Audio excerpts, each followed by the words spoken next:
नमस्कार, मैं AR गौसी आपका पॉलिटी की लेक्चर सीरीज में स्वागत करता हूं।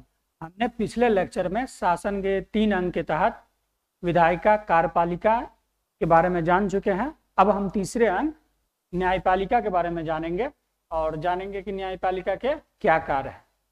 जो भी संविधान में लिखा हुआ है या फिर जो भी विधायिका कानून बनाती है उनका न्यायपालिका द्वारा न्याय करना, जो भी समाज में विवाद होता है व्यक्ति और व्यक्ति के बीच या व्यक्ति और समाज के बीच या व्यक्ति और सरकार के बीच जो भी विवाद होगा उन विवादों को न्यायपालिका जो संविधान में लिखा हुआ है और कानून में लिखा हुआ उनके अनुसार हल करती है।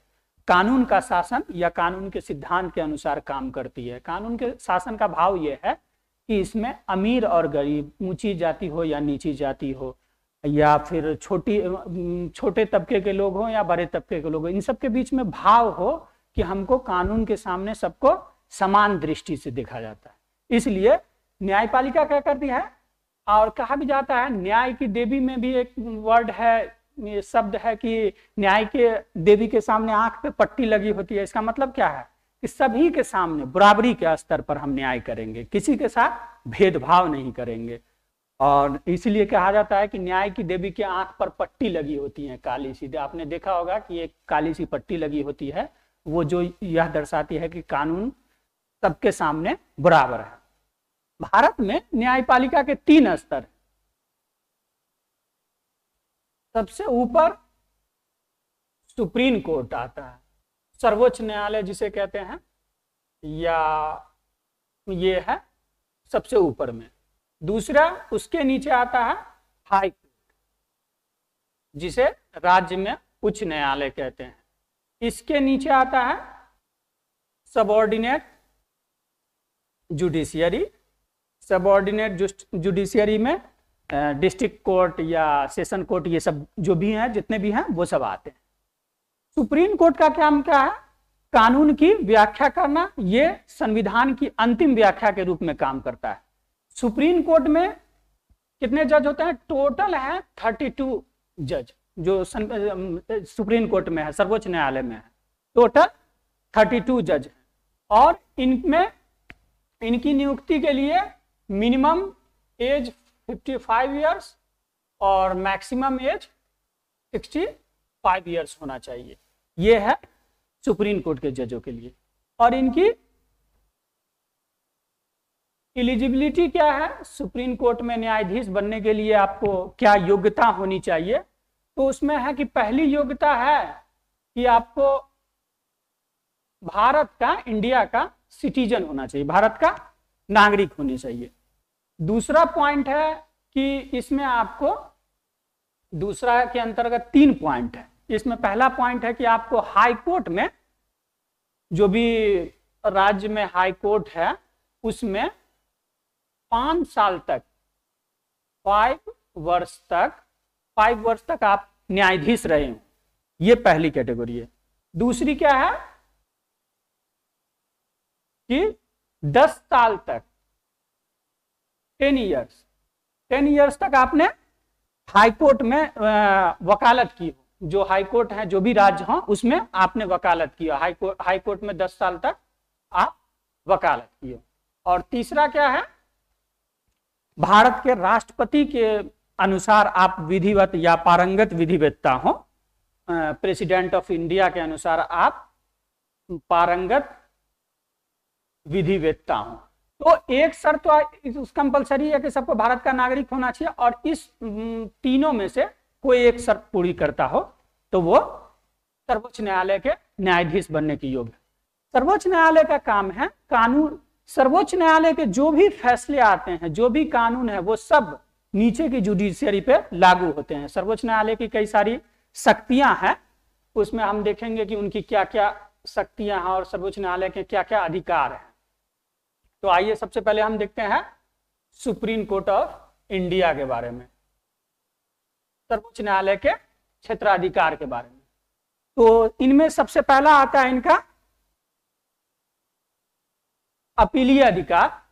अपीलीय अधिकार का मतलब है कि जो भी हाई कोर्ट और डिस्ट्रिक्ट कोर्ट डिस्ट्रिक्ट जुडिशियरी में जो भी फैसले हैं, आपको लगता है कि वो फैसला आपके खिलाफ गया है, हम इस फैसले से संतुष्ट नहीं हैं, और हाई कोर्ट ने आपको लिख दिया कि ठीक है आप सर्वोच्च न्यायालय में जा सकते हैं, या कोई भी ऐसा मसला हो जो संविधान की व्याख्या से संबंधित हो, तो आप अपील करके डायरेक्ट सर्वोच्च न्यायालय में जा सकते हैं। तो ये है एक अपीलीय जुरिडिक्शन, मतलब अपीलीय अधिकारिता कहते हैं जिसको। दूसरा है सुप्रीम कोर्ट के क्षेत्राधिकार के तहत मौलिक अधिकारिता, मौलिक जुरिडिक्शन, ओरिजिनल जुरिडिक्शन। इसके तहत कोई भी विवाद जो भी आएगा ओरिजिनल जुरिडिक्शन के तहत, वो सीधे सर्वोच्च न्यायालय में ही सुना जा सकता है। ओरिजिनल जुरिडिक्शन या मूल अधिकारिता में आता क्या है, राज्य के बीच एक राज्य सरकार या दूसरी राज्य सरकार के बीच विवाद हो, या राज्य सरकार और केंद्र सरकार के बीच विवाद हो, ये सब जो भी विवाद है, राज्य सरकार, केंद्र सरकार, या फिर केंद्र सरकार और एक से अधिक राज्य सरकार के बीच अगर विवाद चल रहा है, ये सब ओरिजिनल जुरिडिक्शन के तहत आता है, और इसके तहत आप सीधे सुप्रीम कोर्ट में जा सकते हैं। और इसमें कोई कंपलसरी नहीं है, इसमें आप हाई कोर्ट और डिस्ट्रिक्ट कोर्ट में ये फैसला नहीं होता है, ये सीधे सुप्रीम कोर्ट में आता है। तीसरा है रिट अधिकारिता, रिट जुरिडिक्शन।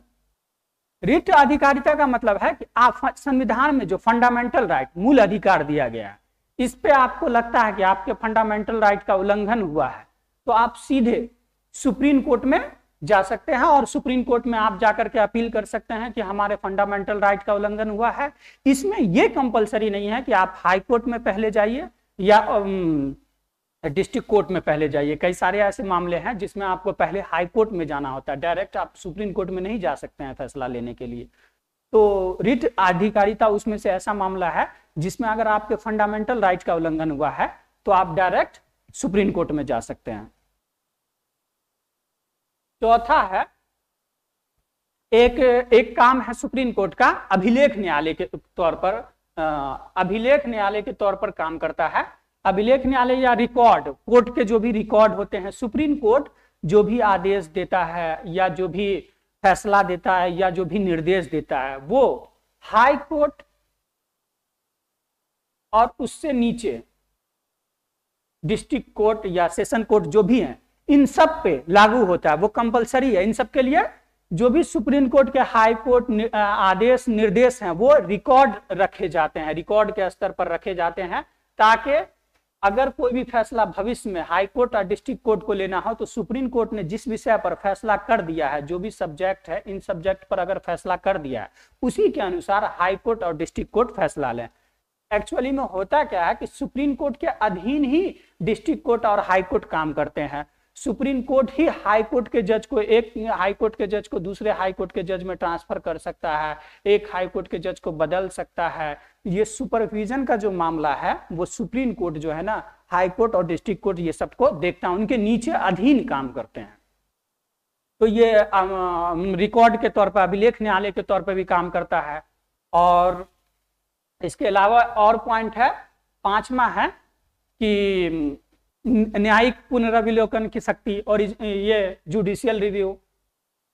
जुडिशियल रिव्यू का मतलब है कि अगर जुडिशियल रिव्यू का मतलब है कि अगर संविधान ने या विधायिका ने कोई कानून बनाया और उसमें लगता है कि वह संविधान के मूल ढांचे के, बेसिक स्ट्रक्चर के खिलाफ है, संविधान में जो बात कही गई है उनकी मूल भावना के खिलाफ है, तो उन पे सुप्रीम कोर्ट जो है ना रिव्यू कर सकता है, जांच सकता है कि ये कानून, ये लॉ जो बना है वो सही है या गलत है, या संविधान के बेसिक ढांचे के खिलाफ तो नहीं है, तो उनकी जांच कर सकता है।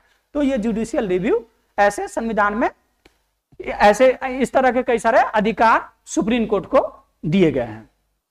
तो अब हम चलते हैं, सुप्रीम कोर्ट को ये सारे अधिकार मिल गए। सुप्रीम कोर्ट हाई कोर्ट के अधीन, सुप्रीम कोर्ट के अधीन कौन है? हाई कोर्ट है। हाई कोर्ट के जितने भी जज हैं उनकी नियुक्ति सुप्रीम कोर्ट के द्वारा की जाती है। अब हम देखते हैं हाई कोर्ट के बारे में कि हाई कोर्ट के क्या काम।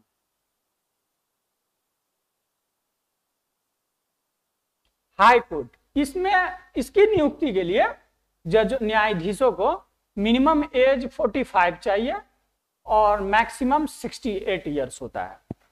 और इनके लिए एलिजिबिलिटी है न्यायाधीश की योग्यता क्या होनी चाहिए? पहला है कि भारत का नागरिक हो, इंडिया का सिटीजन हो, भारत का नागरिक होना चाहिए। और दूसरा है कि हाईकोर्ट में 10 साल तक वकालत किया, ये इनकी योग्यता है। और इसके अंतर्गत क्या है, इनके क्या कार्य हैं कि जो भी राज्य क्षेत्र में, जो भी राज्य में, जिस राज्य में है, जैसे बिहार राज्य के हाईकोर्ट है, या फिर उत्तर प्रदेश के राज्य के हाईकोर्ट है, इलाहाबाद हाईकोर्ट है, इनके राज्य क्षेत्र में जो भी अधिकार में आते हैं उन पे फैसला देना और उनके तहत काम करना। और दूसरा काम है इनका, जो भी इनके नीचे डिस्ट्रिक्ट कोर्ट है, उनका सुपरविजन भी करता है और उनको कंट्रोल भी करता है। तो इनका काम है राज्य के क्षेत्र के अंतर्गत आने वाले जो भी कानून है उनको व्याख्या करना, और दूसरा जो डिस्ट्रिक्ट कोर्ट है उसका सुपरविजन करना और उसको कंट्रोल करना, मतलब उसको नियंत्रण करते हैं और कंट्रोल करते हैं। तो ये हाईकोर्ट का काम है। तीसरा आता है आपको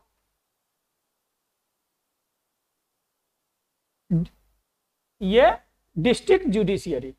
डिस्ट्रिक्ट जुडिशियरी का मतलब है जहां ये डिस्ट्रिक्ट कोर्ट और सेशन कोर्ट आते हैं, इसमें जिला से संबंधित जो भी न्यायालय आते हैं, जिला में जो भी मुकदमे होते हैं उनकी सुनवाई डिस्ट्रिक्ट कोर्ट की द्वारा की जाती है। अब आपको ये समझ में आ जाएगा कि डिस्ट्रिक्ट कोर्ट के क्या काम है। तो डिस्ट्रिक्ट कोर्ट जिला से संबंधित सुनवाई करता है। अब एक शब्द आपको समझ में आएगा कि न्यायालय की स्वतंत्रता कैसे सुनिश्चित हो, न्यायालय किसी के दबाव में ना काम करे। उसके लिए संविधान में एक प्रावधान किया गया है कि न्यायालय की स्वतंत्रता बनाए रखने के लिए उनके पद को क्या है, निश्चित कार्यकाल दिया गया है, एक टाइम पीरियड दिया गया है कि एक निश्चित कार्यकाल होना चाहिए उनका।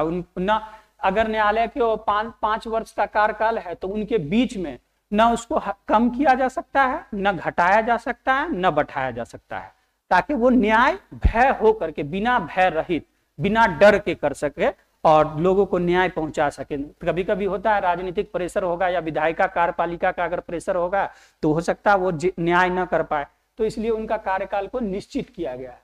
दूसरा है उनके वेतन को भी विधायिका से अलग रखा गया है, ताकि विधायिका मतलब संसद में उनके वेतन पे चर्चा नहीं होती है, वो एक भारित व्यय के तहत आता है जिसके तहत उस पे संसद में चर्चा नहीं होती है। तो दूसरा काम क्या है, उनके वेतन पे संसद में चर्चा नहीं हो सकती है। और क्या है, तीसरा आप कह सकते हैं कि न्यायालय को स्वतंत्र रखने के लिए उनकी नियुक्ति जो है वो विधायिका के द्वारा नहीं की जाती है। विधायिका में कौन, संसद, राज्यसभा और लोकसभा जो आती है उनके द्वारा इनकी नियुक्ति नहीं की जाती है। तो इससे भी उनको स्वतंत्रता मिली हुई है ताकि वो न्याय स्वतंत्र रूप से कर सके। तो इनकी नियुक्ति लेजिस्लेटिव विधायिका द्वारा नहीं की जाती है। और तीसरा है कि इनको विधायिका और कार्यपालिका से अलग रखा गया है। इनको हर मामले में जो है ना विधायिका और कार्यपालिका से अलग रखा गया। इनकी नियुक्ति की व्यवस्था है, एक कोलेजियम व्यवस्था है जिसमें 5 न्यायाधीशों की पीठ होती है, जिसमें एक सर्वोच्च न्यायालय के मुख्य न्यायाधीश होते हैं और 5 अन्य न्यायाधीश होते हैं। इनकी सिफारिश राष्ट्रपति को भेजी जाती है और अब यह व्यवस्था है कि राष्ट्रपति को इनकी सिफारिश माननी ही है, जिसके अनुसार वो सर्वोच्च न्यायालय के न्यायाधीश जो मुख्य न्यायाधीश है उनकी नियुक्ति करेंगे।